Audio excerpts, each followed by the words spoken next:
Bonjour à tous, ici Aqua Jean-Phi, vous êtes sur la première chaîne, vous êtes sur la première chaîne consacrée exclusivement à la pêche en apnée. Aujourd'hui nous allons continuer des petites vidéos avec techniques de pêche sur les différents poissons que l'on peut rencontrer en Méditerranée. Aujourd'hui ça sera sur le mulet.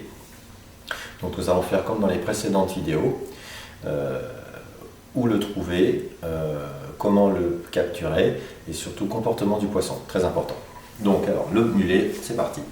Donc au niveau du mulet, ce qu'il faut savoir, c'est un poisson qui est très rapide, toujours en mouvement, et c'est un poisson qui se situe principalement en pleine eau.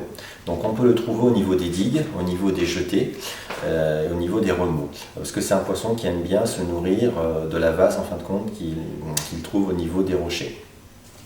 Donc ça c'est assez important.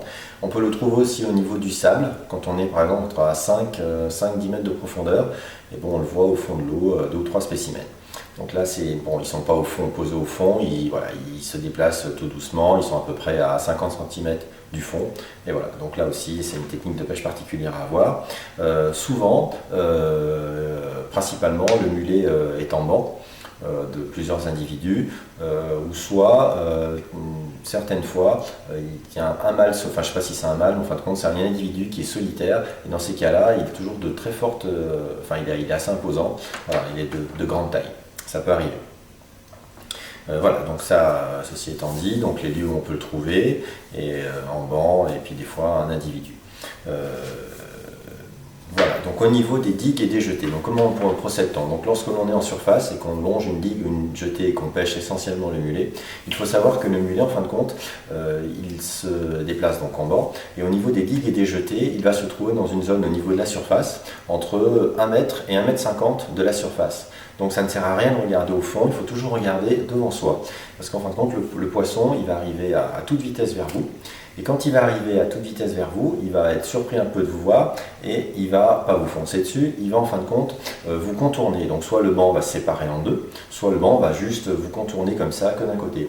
Et c'est à ce moment-là, comme je vous expliquais dans les précédentes vidéos, avec le fusil, donc vous mettez la pointe devant vous, comme ça, pas à l'arrière, parce que sinon vous allez mettre trop de temps à la ramener devant vous et vous allez perdre du temps. Donc il faut vraiment que le fusil soit comme ça, vraiment collé sous votre corps. Là, dès que le banc va arriver, tac, vous le voyez, et dès qu'il va commencer à tourner pour vous contourner, là vous aurez une chance pour le flécher de profil. Donc c'est le seul cas de figure pour attraper un poisson comme ça. C'est un tir très instinctif, mais bon, ça fait mouche régulièrement, parce que bon voilà, après avec l'habitude, il n'y a aucun problème. Donc ça, il ne faut pas oublier. Par contre, ce qu'il ne faut pas oublier, c'est que vous n'aurez pas de deuxième chance avec un mulet. C'est-à-dire si jamais vous tirez et vous le loupez, le banc va partir dans toutes les directions possibles et vous n'allez pas pouvoir en repêcher un autre. Donc ça, voilà, donc il faut avoir faire mouche du premier coup.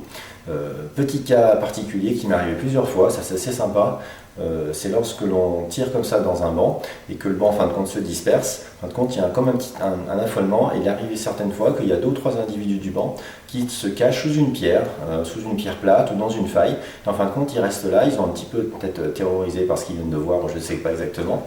Et donc là, vous avez une deuxième chance. Donc ça, vous faites une coulée et puis vous descendez tout doucement et en essayant d'en harponner. Des fois, on voit la queue qui est dans une faille comme ça, parce que c'est des gros spécimens.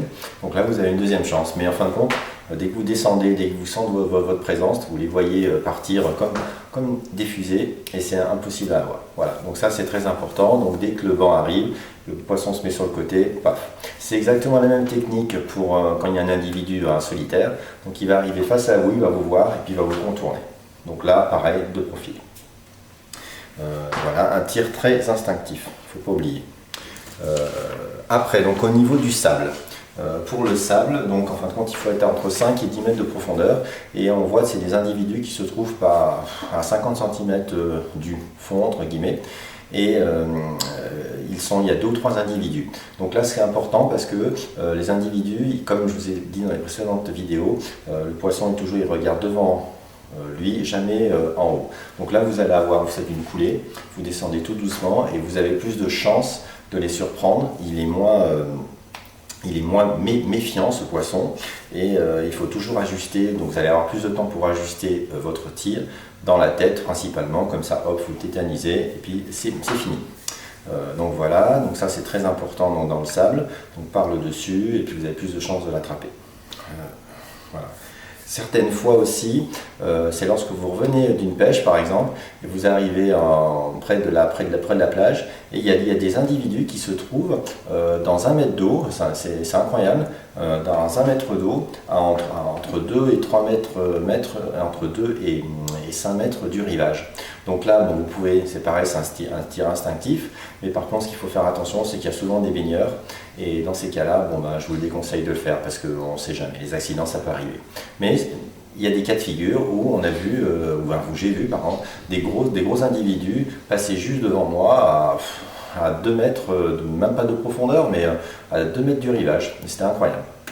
Voilà, donc c'est un cas qui peut arriver, mais principalement au niveau des digues et au niveau des remous et des jetés et dans le sable, il n'y a aucun problème pour les avoir. C'est un poisson vraiment que l'on peut avoir facilement avec de la pratique. Et puis c'est assez sympa parce que c'est un poisson quand on le tire qui bouge énormément, donc il est assez tonique, donc c'est bien. Voilà, c'est un poisson, ça nous procure de bonnes sensations.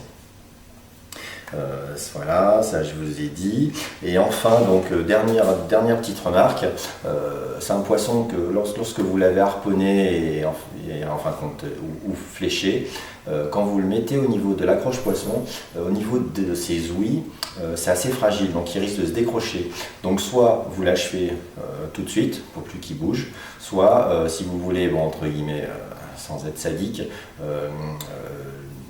l'accrocher sans le tuer, il faut faire passer l'accroche poisson au niveau de ses yeux. C'est le seul moyen pour pas qu'il puisse se décrocher, parce que souvent, après, il bouge comme ça, et au bout d'un moment, au niveau de ses ouïes, il les arrache, et le poisson, il part, ou vous le perdez. Tandis qu'au niveau de l'accroche poisson, au niveau des yeux, comme je vous en ai parlé précédemment, il n'y a aucun problème. Voilà.